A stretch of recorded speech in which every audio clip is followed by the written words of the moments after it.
A colleague recently shared that her gains in the last year were due to her ability to release the outcome of all her projects and to relax into the experience of each one. And at the start of the new year, she found that her stress level had ramped up and she was feeling overwhelmed and burnt out. Just weeks after the holiday celebrations, she had already transformed. She then commented that she had to return to her state of being in flow with her days and her overall desires at the forefront. So I'm thinking about her conversation with me as I was thinking about this lovely conversation I get to have with Sarah Arnett. Hello, Sarah. Hi there. How are you? Good, good. Today we are sharing a passion that we both have, which is in movement. Both of us have come from a dance background, and we're going to be sharing a little bit about the passion we have for living life fully and with joy. And Sarah is going to be sharing a lot about the opportunity to use storytelling and physical movement in order to release stress and any other angst we have in our lives.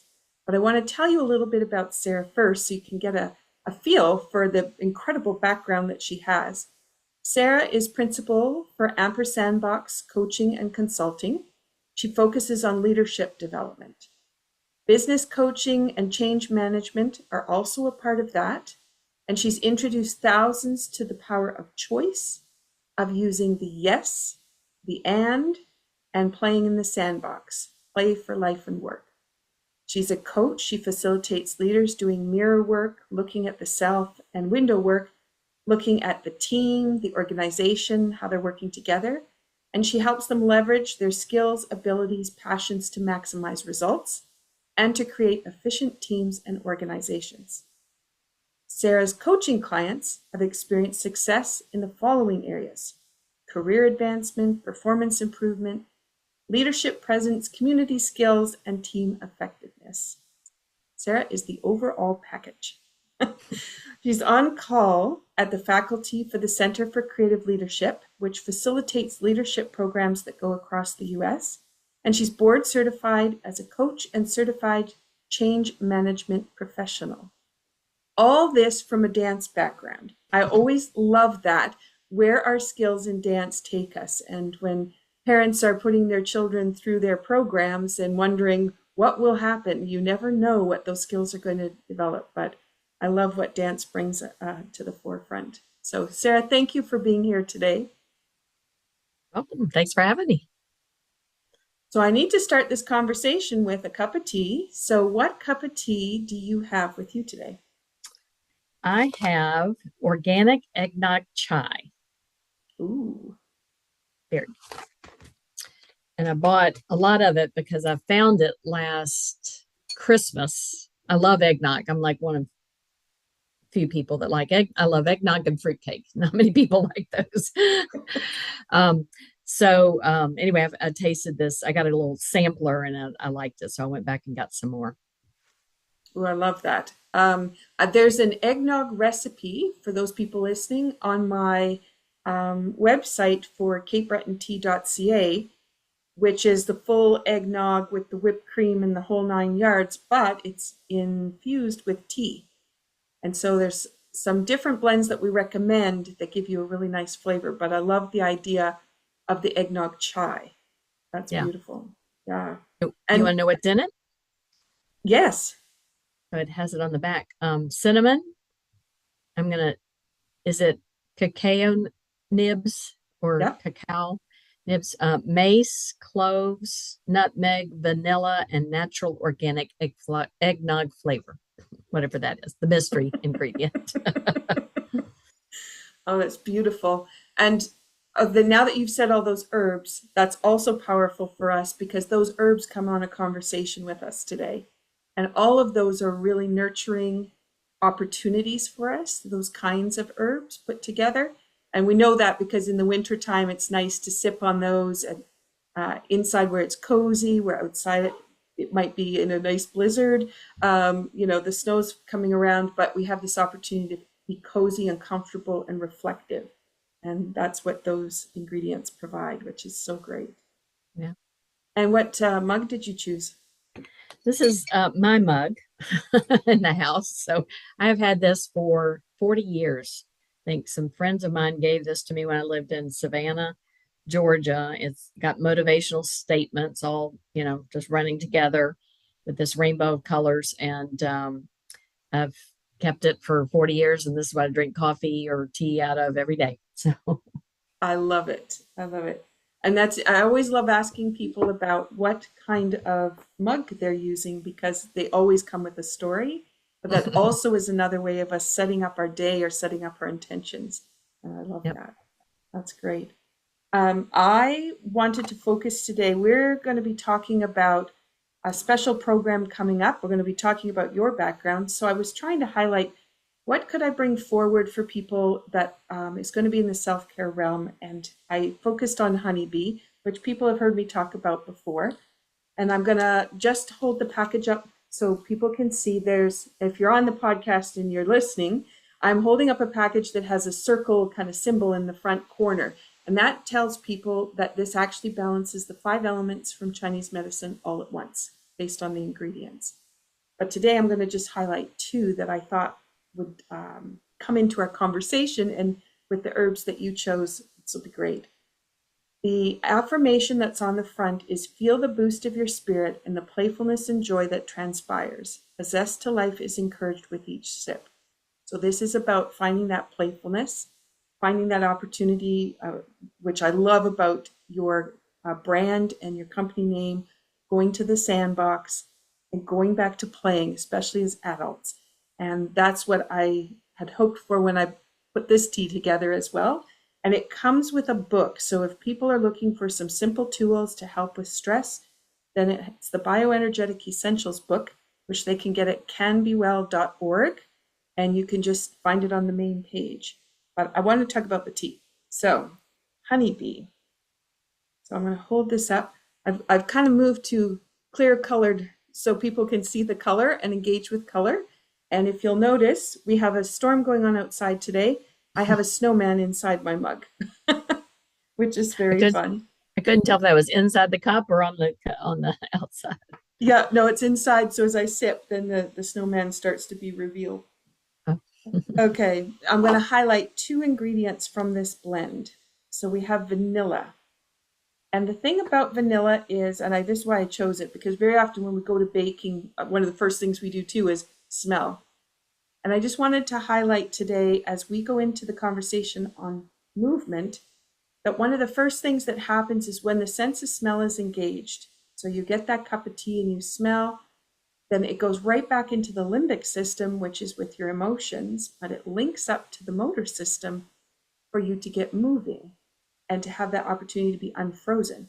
So vanilla is one of those ones that everybody relates to, especially if you have some cookies around, then you'll often have that.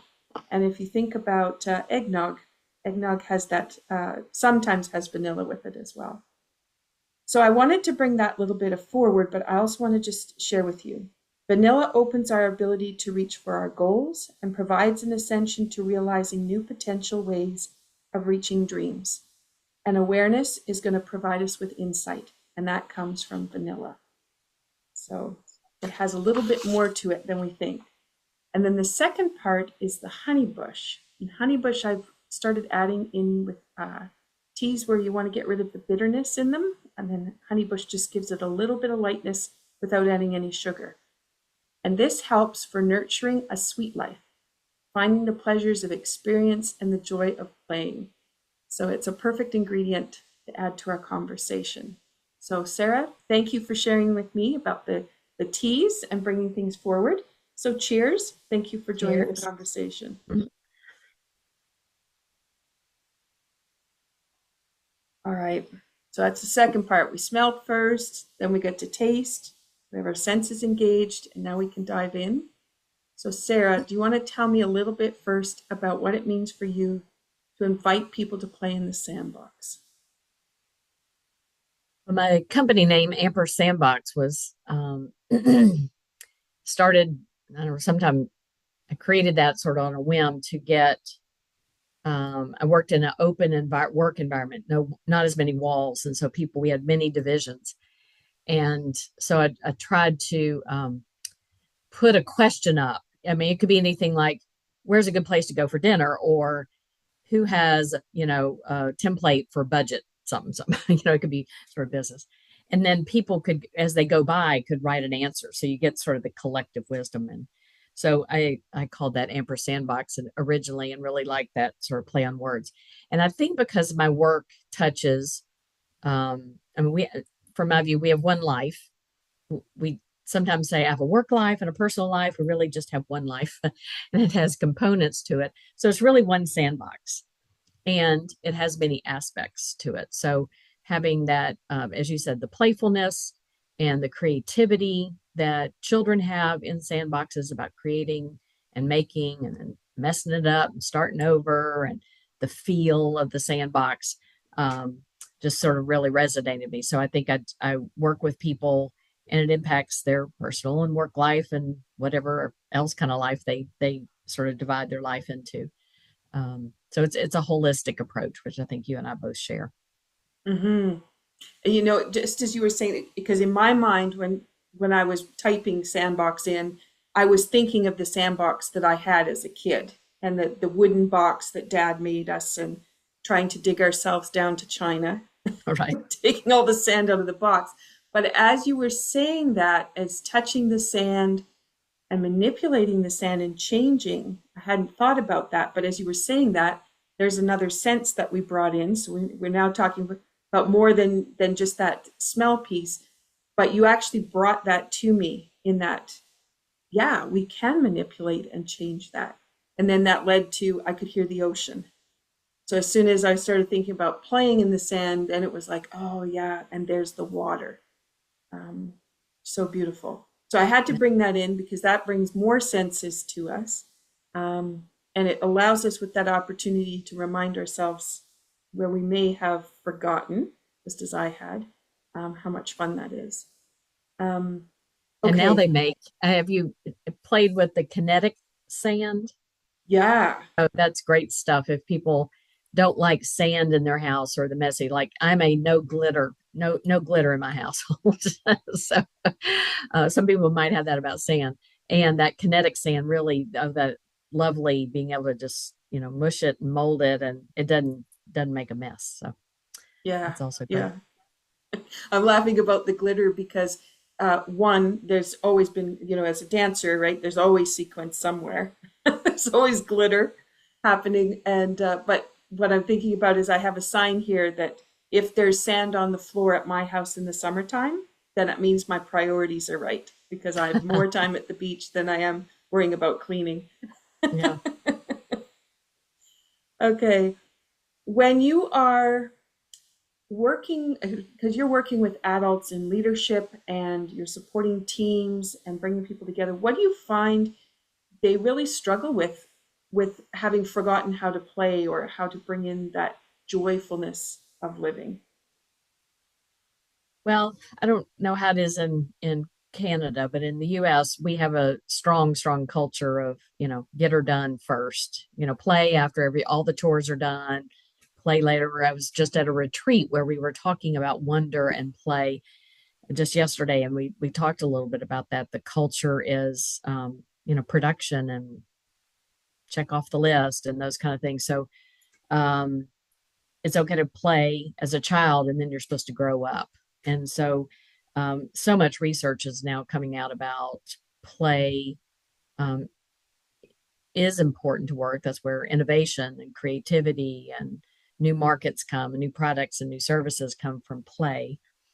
And so how important it is, and it brings us joy, which is where we also learn when we're in a place of joy versus grit and gotta get it done. I don't want to finish this, but I gotta. That's not our best mental space for doing the work. Hmm.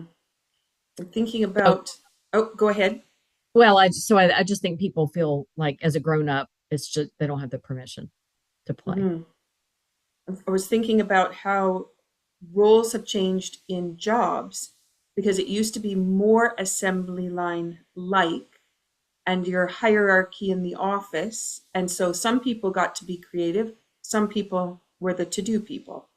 And it's really changed because we have a lot more who are being creative, and creative even if it has to be in a to-do kind of list, but there's a little bit more of that happening just because of the computer and graphics and all the social media stuff that happens. And it means when we're looking at work, um, trying to find the fun in that, because that bringing the stress into the fact that we actually do have a creative component that we might not have had before adds a different level of stress. And I think it's important when you're working that you put your thumbprint, your personality, your style. Everybody's different and unique in that kind of way. And so I think having your nuance is, it's not just an assembly. It does matter that you're there. You know, you Mm-hmm. matter, your work matters, Mm-hmm. Your and you do it contribution, your differently. insights. Yeah, Yeah. yeah. Yeah. So we have a project coming up that we want to share with all of you, and that is Sarah and I are working with Marathon Jam. And that, Sarah, maybe do you want to explain Marathon Jam? Um, well, I don't know all the nuances, but it's a group of musicians that have been supporting the VA, the veterans themselves and their caregivers for a while, and they go in and play music for the veterans in the area. We have several veterans hospitals and nursing homes around, and so they um, go and play. You know, they feel like music is healing, and they want to share their gifts. So it's fun to watch. And so Marathon Jam is operating out of North Carolina, but has influences of pockets of bands playing across the country, all in support of veterans. And we're working on a project where we're bringing in the music, but also we're bringing in movement and color and some tea. And so the aspect that Sarah is bringing to the table is this incredible opportunity of storytelling and using movement through that storytelling. And she'll be able to offer a special experiential part within this event that we're putting together. Do you want to talk about what that kind of storytelling is, physical Nice. storytelling?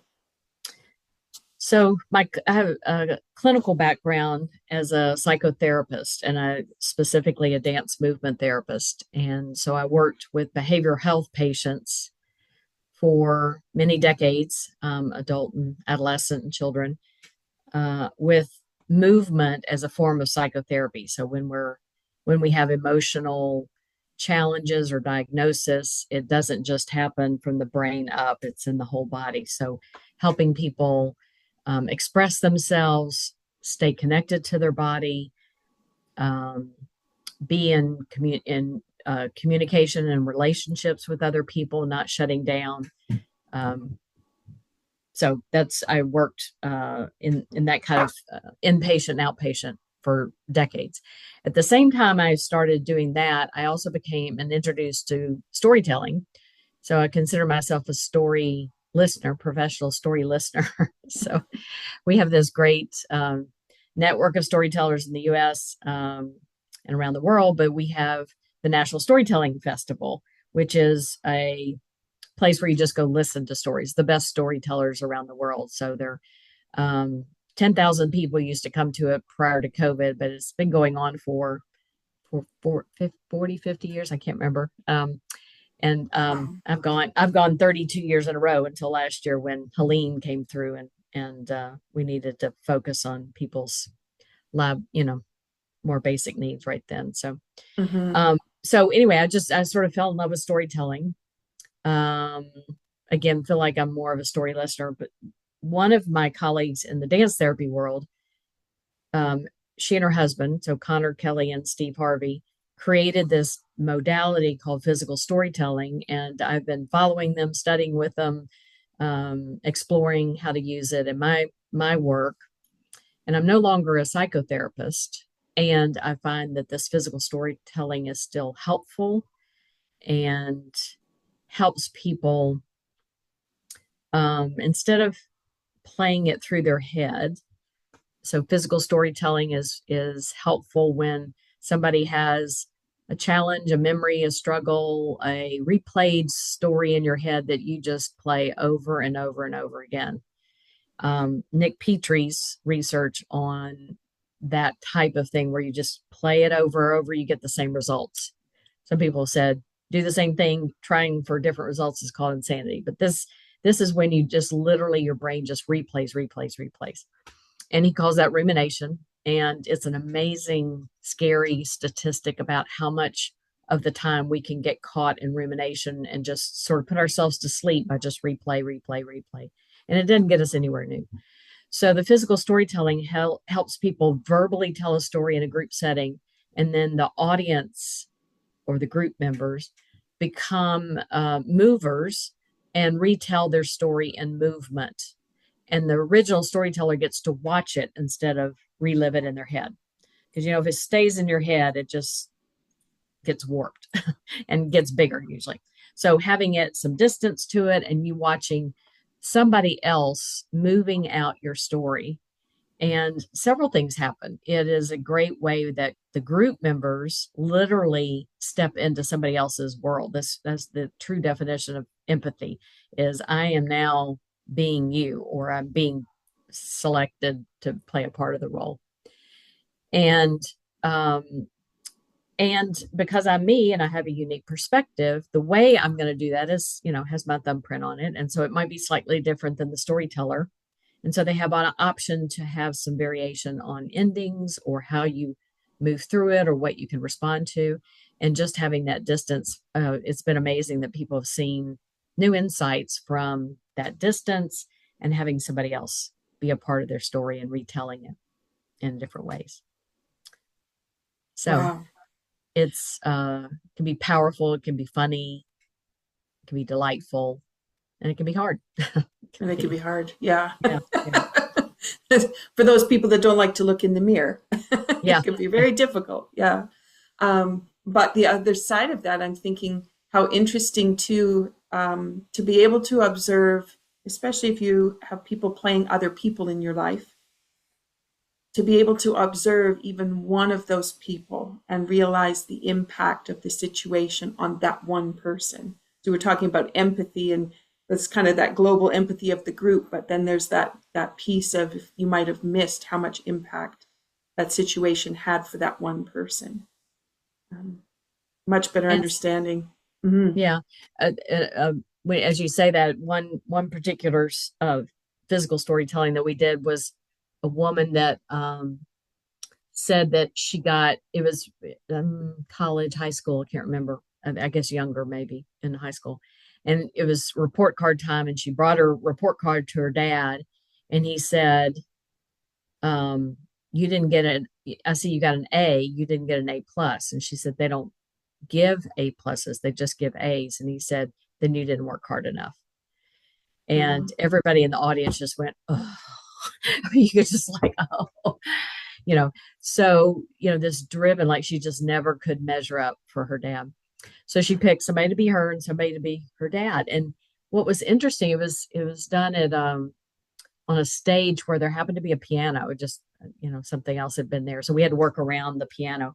And so because of that, the two dancers couldn't see each other. One could see one, but they were sort of spread out, and they weren't looking at each other. And at one point, they were reenacting sort of the process, and they did the same movement at the same time. There's this beautiful synchrony. And again, everybody saw it, and everybody just went, oh, it was just so beautiful that this random movement came at the same time. And what was an important part of that is that the storyteller, the original storyteller, this woman said that moment for her, so something happens and then we try to make sense of it. And for her, she realized at that moment, she saw both she and her quote dad doing the same thing. And she said, I realized at that moment that criticism was not about me, that was about him. And so she was able to release the power of that critical nature of her dad on her and let that story go and say that's more about him and not me. So it's just this beautiful piece about the listening, the moving, and then the sense making, all coming together. It's just pretty terrific. Mm-hmm. Wow. And I was thinking also about then that reflective piece of also what she's taken forward, Hmm. and that opportunity then to realize where in my life have I continued to hold that in that forward position, how to Hmm. bring that back. Yeah. Yeah. Is it hard for people to step into those kinds of roles? Do they find reflection of themselves within that acting that they're doing? Well, and we actually ask them not to act, but to respond to the story. Not to just play it out like a play, but to respond to it. Having heard the story, then just keep moving.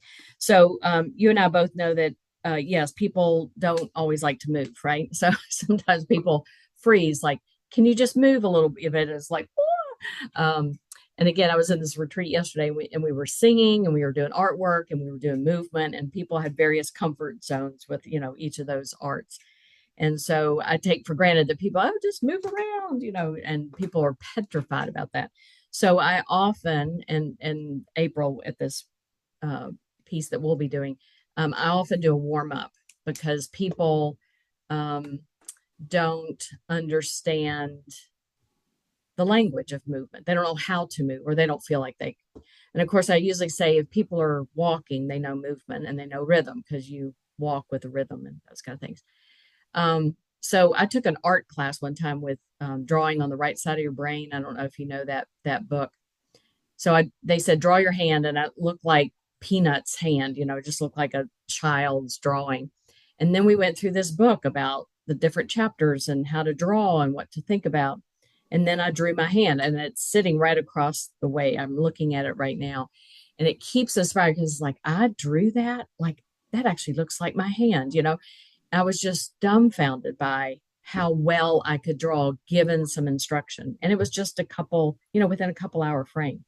Mm-hmm. So I translated that book into how do you move? Do you start with points and lines and edges and perspective and empty space? And so how do you start moving in it? So I have people start doing that. And by the end of that, they are moving, and they're comfortable with each other. So, Mm-hmm. giving people language so that they can play with a modality called movement, even though most people are moving all the time. Mm-hmm. But the free movement, because it's vulnerable and you're showing yourself, you will bring yourself to any movement. And if Mm-hmm. you don't move, then you're bringing yourself to that non-movement. So the Mm-hmm. body, as we say, the body never lies, and it's revealing. So I think that's why people are scared and sometimes to move, and then some Mm-hmm. people are very very comfortable with it. Mm-hmm. Mm-hmm. I think that's why when I was younger, it was the ballet, Highland jazz, which is all very much full body, also down to the floor, up off the floor. And then as an adult, I moved into the percussive footwork and using that through tap dancing and then eventually into step dancing. And I love that because it keeps me moving all the time because you can toe tap to anything. And it that can break that mold of I'm frozen in time, but you start tapping your foot to the music and pretty soon the whole body's responded and off you go. And it's been one of those pieces where as a kid I never thought I would ever enjoy something like that. That was Mhm. why would you put a piece of tin on the bottom of your shoe? That's a dumb thing. And now it's just like how much rhythm can you make with it? How much, and it's all coming out of just your feet, which is really interesting. Yeah, yeah, so much fun. Okay, so we've got this opportunity at the Marathon Jam event to be able to share with people.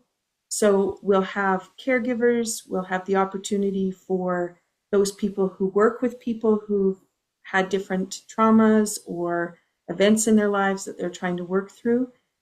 But then we'll also have people who just want to come and have the experience. Can you kind of walk through what that hour will look like? Well, as I said before, I will probably, warm people up to movement if we, I think mine's in the afternoon. So I think we'll have moved a little bit, but to get some vocabulary about movement. and so that people are familiar with whatever group is. So I love group dynamics, and I've always done group therapy and teamwork now with organizational development. I love the connection between people in a group setting, and I'm always fascinated by those dynamics. So I have learned to, you know, ways to create a safe space so that people can be themselves, and there's no mistakes, and they're all correct answers, and that we're here to play. I mean, part of that is that freedom. You don't have to teach that to a kid, and we have to remember that as an adult. So there'll be a warm up and a safety and some ground rules and some structure. I usually talk about, because the physical storytelling has many layers of dance therapy, contact improv, playback theater has some of those aspects. And then you have the whole concept of storytelling. And so again, storytelling that's for kids. And now there's so much literature around the storytelling in business settings and the power of the narrative, the power of telling a story to connect with people, to connect with their mission statement, to keep people aligned. So lots of great research on that. And so I'm bringing these two worlds together. So I have to teach storytelling a little bit. And my one of my favorite storytellers, Don Davis, has been to many of his workshops, but he talks about sort of the basic structure of storytelling is once upon a time and then one day. And so you tell about the way it was, and then one day is when the hero or heroine faces a challenge, and the and so part is the resolution. So it's always a here was life before the whatever happened, and then the challenge, and then the resolution, whether there's a resolution or not. So then I have people move and connect, start creating stories that when they see people move, a story starts creating in their head, so that there's a relationship between imagination, words, and movement. And then we have somebody usually share a story or share I think we'll have to really condense it because of the time of the workshop. But probably a situation where they can really create a metaphor. It's like a twisted rope, and then for people to show what a twisted rope feels like for them, and what do you want it to be, and how would one solve that twisted rope kind of feeling. So I'm not there as a therapist. I'm there to sort of give tools about how to rethink ways, and to remember that your body is that your mind is part of your body, and so it's a whole picture here that we need to stay connected and related to ourselves, and that we feel feelings and we think thoughts for a reason, and they're telling us something about ourselves and where we are. And so it's just sort of being in wonder about what's happening and how to make sense of it. Mm-hmm. Oh, it's beautiful. I like the way that you've explained getting people to move who maybe don't feel comfortable moving, or who've been frozen in front of their computer or driving in a car for many hours a day, because sometimes that's enough to stop the movement from happening. But it's also a great time then for the looping to happen in the brain as we get stuck because of being in that position. So if this sounds like something that's of interest to you as you're listening, then we want to make sure that you have the opportunity to bring this forward, and you'll be able to explore more of what Sarah has to offer in some of her other programs as well. And if the Marathon Jam sounds like something you want to do, then you'll be able to check out the links that we'll have in the notes, so that you can check out if it's a possibility for you to be there with us. Will you share a little bit about some of the work that you do for teams? I'm so interested in how you bring all of this together in the working world, the leadership capacity. Right. So I felt like my roots in dance therapy have been a part of my organizational. To me, it's the same thing: dance therapy, organizational development. You're working with people that are trying to move through this world, and create a life that is the best that they can, and they face challenges and all those kind of things. So dance therapy continues to be there, although I don't talk about it all the time. Again, the group dynamics is important. As we talk about leadership, particularly if people are new to leadership, they go from being sort of rewarded for doing a job, and then they get promoted because they're so good at it. And sometimes they get promoted into leadership with no skills about how to be a leader, and it's a whole different job. And so you have to actually get the job done, not by what you do, but by getting other people to do it. And so it's really about, understanding people more, understanding your impact on other people, and vice versa. It's always a reminder that we're all different, thank goodness. And so we don't want the same things. We're not motivated by the same things. We're not rewarded the same way. So we have to figure out how I'm going to get along with you and vice versa. And we got this job to do. We are getting paid by the company. How are we going to put all these pieces together? And so the leader has important parts of creating a vision about where are we going. I think, I'll often say if you had small kids in the back seat of a long distance driving, they want to know, where are we and are we there yet? So, and we never get out of the back seat, a little car seat. So we want to sort of know where we are and where we're going. And so the leader does need to connect that and make sure all the pieces are aligned, and then to get things done. So that's work, whether it's creative or assembly line or whatever. I've worked with all kinds of industries. So the leader has a very important perspective, and sometimes they don't even see that themselves. So they have to see how they respond in leadership roles, and they're always under a microscope, and there's never enough time to get it all done. So how are you going to be successful anyway? And so that's the challenge that's often facing leaders, and it's gotten pretty tough. It's always been tough. Working with matrix teams where you don't directly have power over somebody. You can't hire and fire them. You have to work with them through influence. And with the hybrid world, you don't even see them, or you never met them, or you're in a different country and they have a different culture and all those kind of things. So the work world has gotten to be pretty interesting with hybrid and matrix complexity. And because we have information at our fingertips so quickly, the world changes so quickly. So many times it comes down to not what you do, but how you say it, not what you say, but how you say it. It's about communication, verbal and nonverbal. So again, the movement comes in. If I say, Michelle, I'll be glad to help you. Just let me know when I can help you. I'm not very convincing, and you're not going to believe me, and you're not going to ask me to help because my body's screaming, don't even think about asking me that. So helping people really be effective in communication, and that means speaking, and that means listening. We do a poor job of listening. We often want to listen to fix, to solve problems, not just listen to understand somebody else. So many skills are basic and not simple, where I call them some easy models around communication, sharing your intention, asking good questions, and sharing what you're up to, what your intention is, where you're going, what's your vision, and then connecting with other people that they have to get there too. You can't just say, we're going forward and I don't care who follows me, because you have to get everybody to follow you.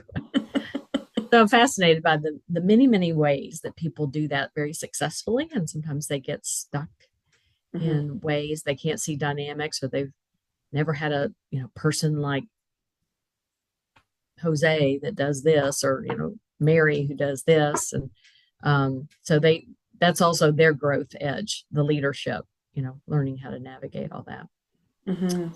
So it's a blend. It's not psychotherapy, but I sure am glad that I studied psychotherapy and people and personalities and movement, nonverbal. It can totally change how they speak and those kind of things. So my probably more recent work around change management is that many times organizations, whether they're like implementing a new IT software, or building a new building, or merging with another company, that dramatically impacts people's day-to-day worlds. And many leaders just say, well, on Tuesday we're doing it, so go do it, and they think that's the plan. And that may be the project plan. Change management really addresses the people part how are people going to respond to that change? Did I know about it? Do I like it? Whether you like it or not, you still may have to do it.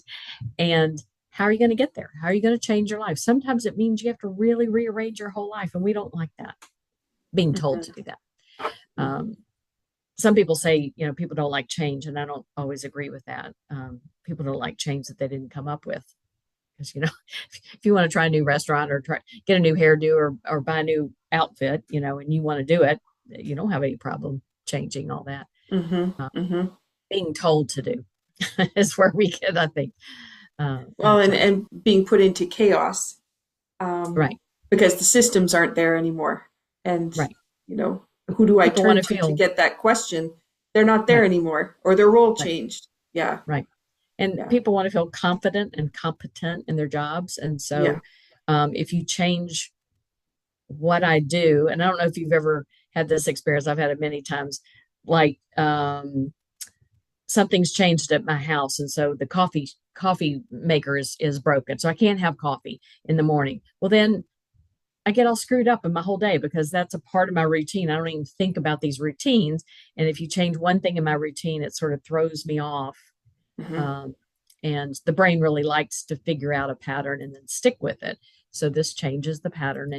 And so if you can make that more visible, more involved, more engaged, so I help leaders involved. We built a huge hospital, 200,000 square foot hospital extension, and people were involved. We had 1,000 people involved in the design of that building and what was going to be in there for the future of our patients. And when we walked in for the tour, one of the nurses just said, "You built our building," because they've been a part of the design instead of an architect and a senior leader designing something and then say, go figure out. The people that actually did the work got to be a part of the design. And so they owned it, and so then, of course, then they take care of it and they know where things are and they feel comfortable and they can make less mistakes because they understand where they are, that kind of thing. So those are all, and what has changed? I mean, as people come to therapy for change, people move and change, people go through life and change. So it seems like it's sort of all around us. And like you said, too, it's just been speeding up, and people are noticing that. Right.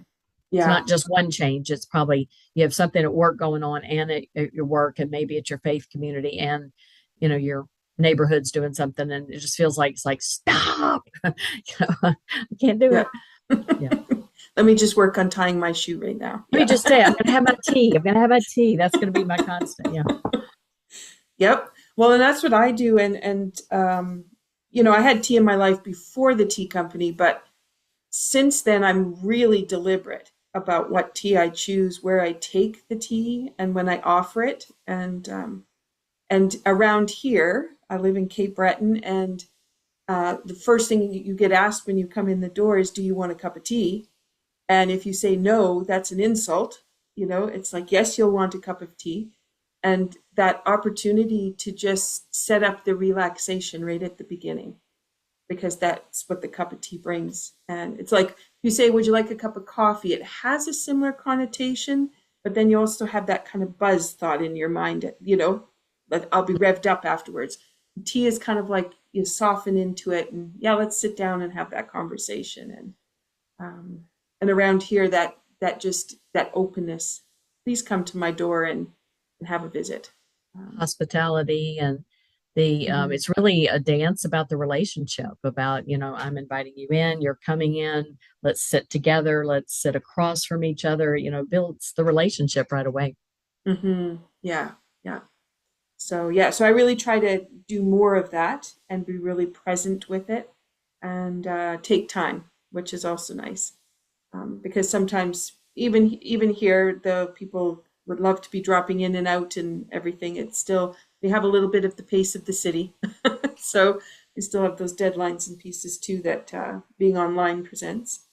I wanted to talk a little bit about what you do with one-on-one, because you've talked about that whole group dynamics, which is incredible. What happens to the one-on-ones? Well, it's a different kind of relationship, as you know. It's the cup of tea with somebody. And so the one-to-ones are mostly if I'm consulting with a leader, or designing something that they want to, work on with their group, or if I do individual coaching, then, and it's about their development, then uh, it's different. Coaching is gotten to be a buzzword. I got certified as a coach in 2001, but when it was sort of still sports coaching, and it wasn't all this other kind of coaching that's been around. So it's gotten a lot more popular, and it's not a bad thing to go to a coach. I mean, hopefully not. So coaches use the art of inquiry, using asking questions to help people come up with their own answers versus telling people what to do. That's a consultant or a manager, or here's how I did it. That's a mentor. Coaching is really, well, have you ever faced this before? What do you hope to get out of it? What's your intention? What have you thought about? What's happened in the past? What do you recognize a pattern? So you're asking questions to help them discover their own answers, because when people come up with their own answers, they're more likely to do them, and they don't resist your answers. So it's a really a wonderful place of not knowing. Like, I have no idea when I sit down with a coachee where it's really going to go, because it's theirs.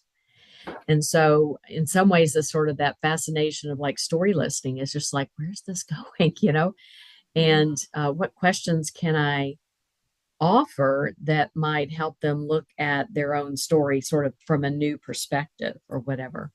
And maybe I hear a pattern about, I'm hearing a lot of words about, something in a pattern. And so I might point something out and say, does that resonate, or is that what you intended? And tell me more about that. So a lot of questions. And I often discover that I just sort of, fall in love with my coachees. I just like it. I'd be on Team Michelle if you were my coachee. And so I'm all about whatever you want to be about. And so there's this delightful world of not having to know anything specifically. I'm just interested in how you're going to get to your own answers. And so I work with people that I don't know anything about their industry at all. And it's about people. I'm in the people business. So I find myself saying I do a lot of peopling lately. It's all about peopling. I like that. And if we come full circle from that, and you think about that dance world that you started in, how are the lessons that you got in dance reflective now as you look back in the ways that you do things and the impact?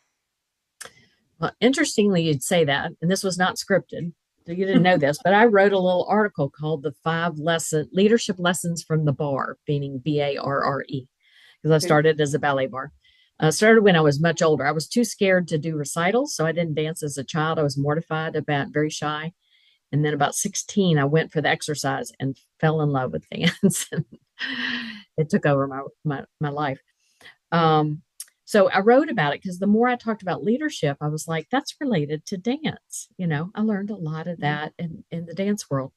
One of which is that I often say I just feel very fortunate having classical ballet training, where the ballet master, who usually scared me to death, had a stick and going through like, lift it higher, and then the culture there was, if they corrected you, it meant you had potential. And you actually wanted them to like put their hands on you and like put your leg up like that. They help shape, that kind of thing. But having that attention on you and focusing on it meant you were sort of the star of the show, or you had potential. And I think most people don't get that in the world, that lesson of, if I'm correcting you, it means you have potential. I value you enough to spend time on getting you better because I think you're worth it. If I don't care what you do, I'm just going to walk by, like, screw up, mess up, do it wrong. I don't care. It's a really passing you by. So that was one huge piece about sharing that I grew up in a world where correction meant you got potential. And so I wish that for everybody, and not everybody got that from the ballet. Also think that, if you're dancing in a group of people, whoever's up front is correct. And you learn, if they mess up, you better mess up the same way. because if you just say, well, that's not the right way, then you look wrong. Everybody in the audience will say, that one in the back is wrong, even if I did the right step. So learning to work with others and respond and improvise and be aware. There were so many lessons that I learned Mm-hmm. from ballet. And the other thing that was, I'd go to rehearsal, and there was only one or two performances, or I didn't do any long, Broadway shows or anything like that where it went on forever. So I did short period, and I'd often at the end of a performance, early on, I was like, it's over already, because I for a while I would just go, well, I'm just going to mark it and sort of half dance it because I'll just really do it full out in the performance. And so I really began to see that rehearsal is the dance, Mm-hmm. practicing every day, being present in your life and being full out as if it's the performance every day is the only chance, because the performance is very brief and then it's over. And you Mm-hmm. waste a lot of your life that way. So that was really important, is really to try to be present through the rehearsals and the performances in life. Mm-hmm. So, Mm-hmm. That's such a valuable piece, working with people to try to build wellness plans for them and support them with, this is something you need to be doing every day. They'd like you to just be able to fix them and they'll be able to carry on, but they can carry on with those patterns that got them to the problem in the first place, right, right. which is, as you were talking about, if don't approach those changes, you end up doing the same thing over and over, and then you get the same result. But that piece about, it's something you do every day. If you have a wellness plan, that plan is what you practice, and it may be that you don't do all the things correctly through the day, that there's different things that come up and choices that you make, and that's okay, because you still have choice for moving forward what you want to do. But Yeah, that practice piece from dance of, yeah, if you practice that every day, then that wellness plan is just what you do. And the right, dance is just what you do. And how you can move those legs and arms and feel confident. It's just what you do. right. Yeah. Yeah, Yeah. the scariest moment of performance was when that curtain was coming up, and I was like, oh, I forgot the whole dance. It's like it just went out of my brain. And if you have that muscle memory about, I've done it, if I can just do the first step, then the rest of it just starts coming through. So, um, Mm-hmm. we're not usually perfect the first time we do stuff, and there's a huge push to be perfect, to be better, to get it right the first time, and not. I mean, and that's the play of um, getting better at something. Mm-hmm. There's we've all been beginners at something. We were talking about this yesterday. Again, beginner's mind is a very rich place. You get to ask questions. I've never done this before, so what about this? What about this? And then we quickly move to like, well, you've been here a week. You should be perfect at it. It's like, Yeah. it's more of a craft, and it's a practice. So just getting through those daily practices that enrich your life, that you don't go to sleep with them though either. I mean, we can get into a routine where we stop paying attention to what we're Mm-hmm. doing. And so part of that is be in the rehearsal, be there, be in the practice, be in the wellness Mm-hmm. plan. Don't just check it off your list, but this is about you Yeah. and not getting done. Yeah. Yeah. Yeah. Absolutely. Um, there's, the story, this goes back to the storytelling, in that um, you don't remember the perfect performance. You remember when the costume piece fell off. I fell off the stage once, like, those are the stories that you tell. And Right. how did you solve the problem? That's Right. the interesting piece, which brings us full circle with our conversation today. Is That's what leads to our stories, and where sometimes we feel like those stories are devastating stories.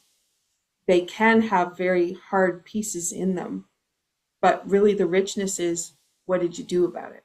Yeah. What And did you so, do? yeah, Yeah. what was the resolution? So one of my favorite storyteller says he would tell at Christmas time, and he goes, and I hope something goes wrong at the holidays, so you'll have a story to tell. Because you don't remember the perfect holiday. So, but remember when the stove broke, or remember when the turkey was raw or something. Yeah, Yeah. have a story to tell. Yeah, absolutely. Oh, all right. Well, I hope that for the listeners, you've got a new way of thinking about movement and storytelling, but also that Sarah has incredible opportunities available. And what we're bringing to the Marathon Jam is just going to be so rich. And we hope that people will be able to come and enjoy or follow us and learn about some of the pieces that we're doing along the way as we continue to share either through the podcast or through some of the publications we'll have after the fact. Sarah, how can they find you if they're looking for more? We'll have a website, www.ampersandbox.net, and email, and I'm on LinkedIn. So I think, will you be able to share those in like They'll show be in the notes or notes. something? Yeah, So yeah, so reach out if you have questions or want to know more about something. beautiful. Well, Sarah, thank you so much for the conversation today. And I look forward to meeting you in person I and know, I getting can't to wait play. to, yeah, that's gonna be great. I look forward to it. Yeah, awesome. All right, everyone, have a great day. Be well.